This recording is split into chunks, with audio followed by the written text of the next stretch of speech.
pursue this important matter. Thank you. Right, we now come to the 10-minute rule motion. Giles, Watling.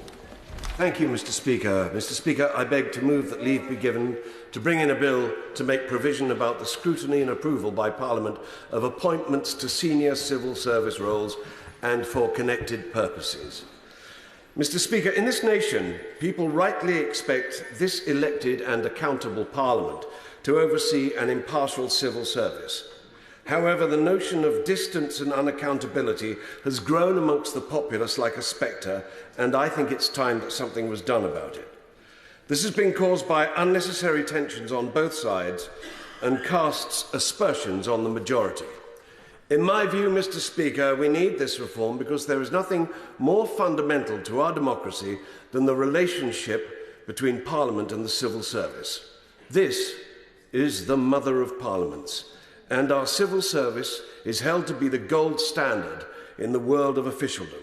And when elected members and the civil service row in the same direction, we are startling. We're able to produce results in this place that beat fascists, built the NHS, and indeed won the Olympic bid.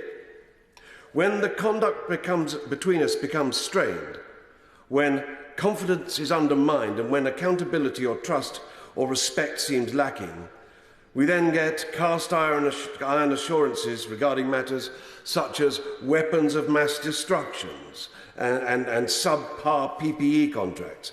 And as a result, perfectly sound policies get stalled.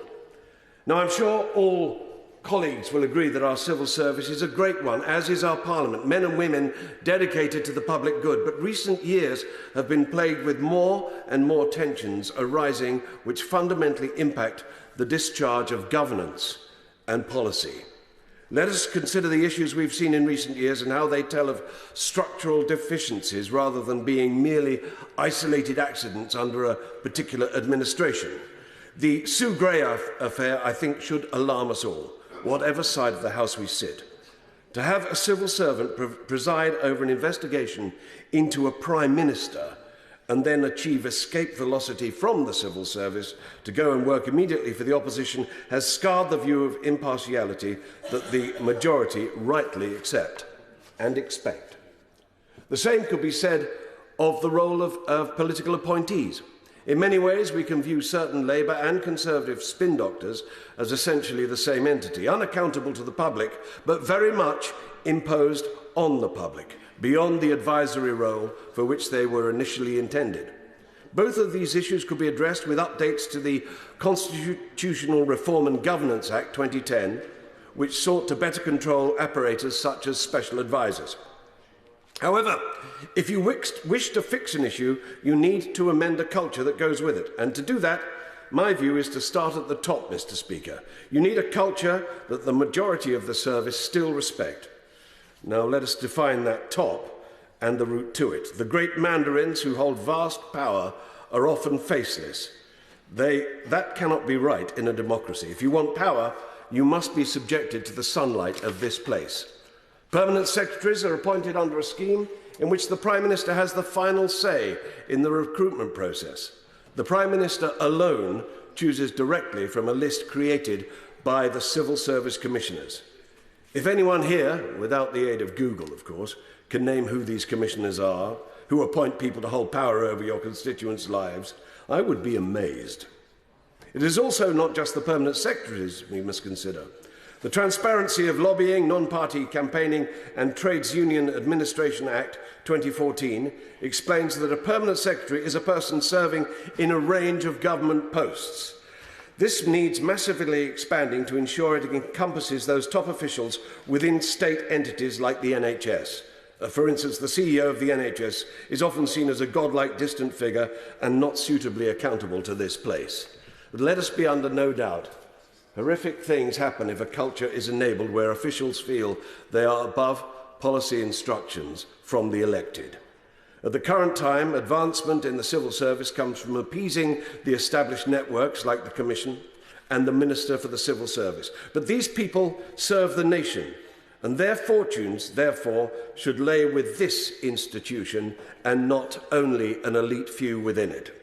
Now, I don't propose that we fix all the issues at once. I don't propose a baby out with the bathwater approach. I propose a modest solution that resets the relationship to a more traditional and, may I say, British footing. By this, I mean a process less invested in smoke-filled rooms with those from the executive, but rather a process which empowers this place. What I propose is a cross-party committee of both houses is formed to fold these appointments into understood due process. Appointments will be fixed term and renewable by this place, and that, at a stroke, will end the concept of job for life. Now, this is hardly revolution. It is a mix of established democratic process here and professional standards which industry outside would recognise. This will only impact a few dozen people at the top. This is hardly onerous and would not impact 99.9% of the civil service, I imagine. But it would change the culture at the top and therefore cascade down. If the upper echelons knew they are better overseen by this place, this whole cross-party institution, then they would ensure that those they manage are correctly supported, mentored, and indeed held to account. There are some siren voices who claim that this work could be just discharged by select committees holding more hearings, or that better training of ministers could fix all the issues. The bottom line is as follows: if you have vast power over the machinery of government, but don't feel that you have a sense of fealty to Parliament as a whole, then such ideas, I believe, are mere tinkering. This, frankly, is what we now do in a modest manner to gently course-correct a few errors and modernise and empower this institution. If we do not, the eventual reform could well need to be more radical in the end. The relief valve is simple and established.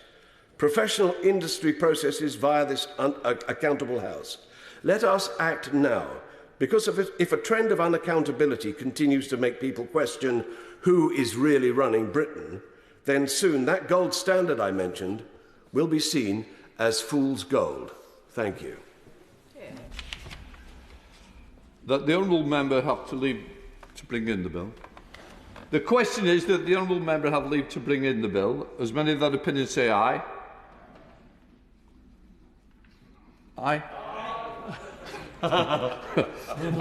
Well, the contrary, no. I think the ayes have it. The ayes have it. Who will prepare to bring in the bill? Sir Michael Fabricant, Andrew Rosendale, the Right Honourable Mark Francois, and myself, Mr. Speaker. Excellent.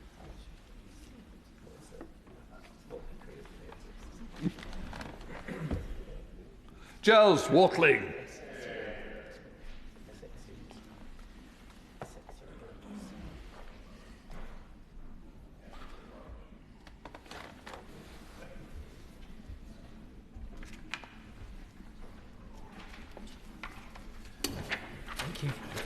Senior Civil Service Accountability and Appointment Bill. Second reading what day? Friday, 17th of May. Friday the 17th of May.